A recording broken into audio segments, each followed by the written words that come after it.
હાલો આજે આપણે બનાવવા બટેટા પૌવા. તો 2 પાવરા આપણે તેલ નાખ્યું. તેલ આવી ગયા પછી આપણે નાખ્યા સિંગદાણા. સિંગદાણા એકદમ ફૂટી જાય પછી આપણે નાખશું બટેટા. તો બટેટા એકદમ ચડી જાય પછી આપણે નાખશું ડુંગળી. તો હવે એકદમ ડુંગળી પણ ચડી ગઈ અને આપણે નાખ્યો મીઠો લીમડો અને હવે બધા મસાલા સ્વાદ પ્રમાણે મીઠું, હળદર, ચટણી, ધાણા જીરું અને ટમેટા, હિંગ બધું મિક્સ કરી અને હવે નાખશું થોડુંક પાણી નાખશું એટલે બધાને ચડી જાય મસ્તીનું.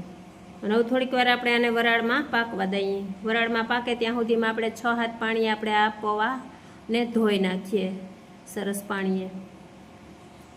તો પૌવા આપણા હવે ધોવાઈ ગયા અને હવે આપણે આમાં મિક્સ કરી દઈએ. તો એકદમ હવે મિક્સ કરી થોડીક વાર હલાવી અને હવે આપણે નાખી ખાંડ પછી આપણે 2 ફાડા લીંબુના નાખ્યા અને ફરી આપણે ગરમ મસાલો નાખ્યો. તો આપણા બટેટા પૌવા તૈયાર છે. તો હવે નાખી દઈએ લીલા ધાણા.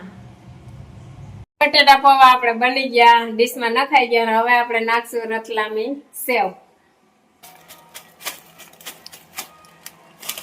મેં જે રીતે બનાવીને એ રીતે તમે બનાવજો.